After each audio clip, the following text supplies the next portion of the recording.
I'm the Advocacy Director for the ACLU of Kentucky, and I'm here to testify against Senate Bill 9. This law is patently unconstitutional. The second it is signed, the ACLU of Kentucky will file a lawsuit. I urge you to vote no on Senate Bill 9. My name is Nicole Stipp. I'm an entrepreneur. I'm a tax-paying constituent. I create jobs and I issue a lot of 1099s. And I have had an abortion. It didn't have a heartbeat, it didn't have a face, it didn't have feelings, it was a clump of cells and tissue. I can also promise you that had I been forced to see this pregnancy through, I would have done what women have done for all the decades people like you have been trying to stop abortions. I would have gone to any length, medically overseen or not, to end my pregnancy.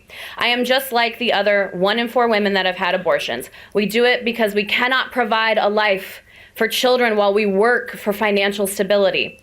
We do it because we don't want to bear children and haven't yet had our IUDs or surgeries to prevent it.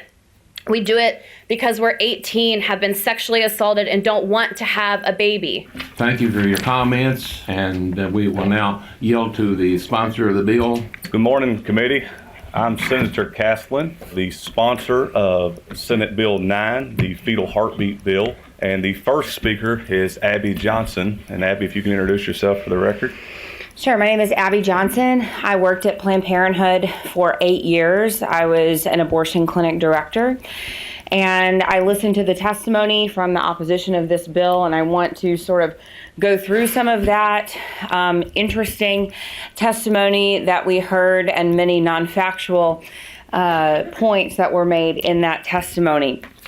One thing that I kept hearing was that, there's no exceptions in this bill for any sort of rape or incest. Let me be clear.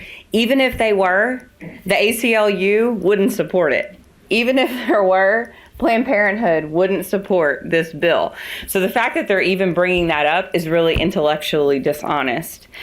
Abortion can never, on its face, be safe, because in order for an abortion to be deemed successful, an individual and unique human being with a beating heart must die. That can never be safe for that individual human life. I want to talk specifically about what a first trimester abortion is and what it looks like from a person who ran a Planned Parenthood abortion facility and was there for 8 years. First trimester abortions are by and large the most common abortion procedure we see in the United States. A transvaginal ultrasound is standard procedure inside of every National Abortion Federation clinic, which includes every Planned Parenthood clinic. That transvaginal ultrasound is done for primarily one reason: to determine how far along the woman is in her pregnancy so that we knew how much to charge her for the abortion. After the ultrasound is performed, the ultrasound machine is rolled away. The doctor comes in, who, by the way, has no conversation with the woman before the abortion. The fact that many people say abortion should be a decision made between a woman and her doctor is laughable. There is never a time where the abortion doctor goes in, sits down with the woman, and goes over risk, alternatives, and benefits to abortion. It does not happen. The doctor starts performing the abortion. He's going to insert into the woman's uterus, into the cervix, metal dilation rods, graduated metal dilation rods. He's going to dilate the cervix enough so that he can insert something called a suction cannula. That cannula looks like a straw. It is graduated. It gets bigger depending on how big the baby is in the womb, so that the head will be able to fit through that suction cannula. He's going to insert that suction probe inside of the woman's uterus. Ultrasound guidance is not used. That is not the standard protocol inside of National Abortion Federation or Planned Parenthood clinics. He's going to take that probe and he's going to blindly poke around inside the woman's uterus until he thinks he has enough blood and tissue in a glass jar. That glass jar is going to go into a lab called the POC lab. POC in the medical community stands for products of conception. The products of conception is, of course, the baby. But you can't say baby inside of the abortion clinic. So we said POC or POC, or if the staff was feeling funny, they would say that it stood for parts of children. After all the parts were accounted for, the POC lab technician would dump everything out into a glass baking dish that sat on top of an X-ray light box, and she would reassemble the parts of the baby. Please understand me, I'm talking about first trimester abortion. Yes, there are parts. Yes, they must be reassembled. The baby is fully formed. Every internal organ is formed by 12 weeks gestation. So yes, there are parts, even earlier than 12 weeks. Once all the parts are reassembled, that POC tech will take everything, dump it into a red biohazard Ziploc sort of bag, and those bags will go into a freezer in the POC lab that the staff jokingly called the nursery. And once a week, a company, a biohazard medical waste company like Stericycle, will come into the facility and they will pick up all the red bags of babies where they are taken to their facility to be incinerated. That's if the abortion facility decides they don't want to just put them in their industrial size garbage disposal and grind them up and put them into the water waste treatment facilities. That is first trimester abortion. We have already heard the testimonies from the opposition calling women who are pregnant persons, because now we live in a time where people say it is not just women who get pregnant. Now apparently men can get pregnant. And that shows you just how detached from science the pro-choice side is on this issue. Fact, only women get pregnant. You gotta have lady parts to have a baby. That's science. Science also tells us that from the moment of conception, unique and individual and unrepeatable DNA is formed. That DNA is human.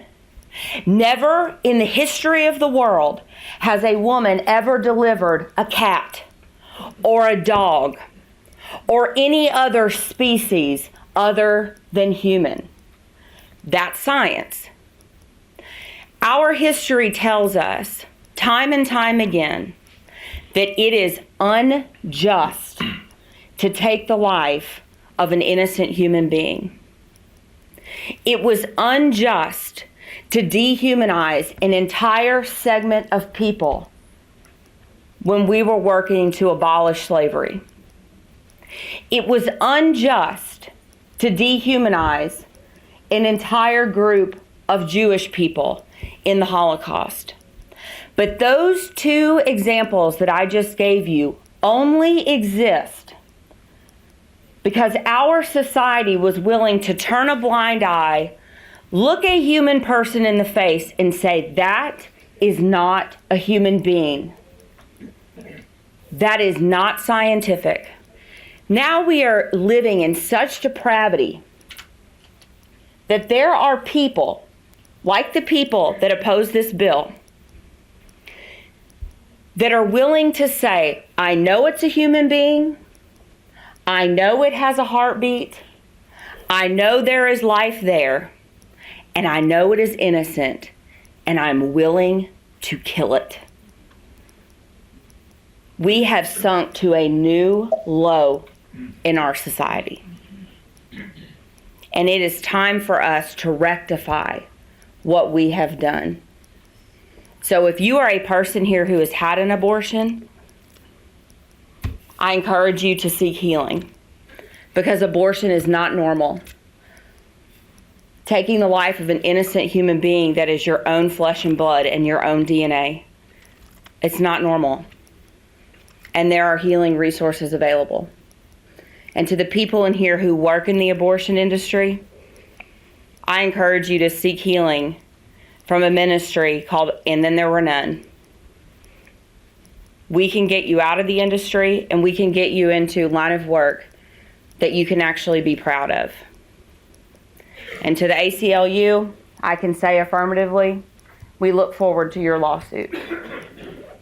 Senator Higdon. Aye. Senator Humphreys. Aye. Senator Parrott. Aye. The bill has passed. Thank you, ladies and gentlemen. Any other comment? If not,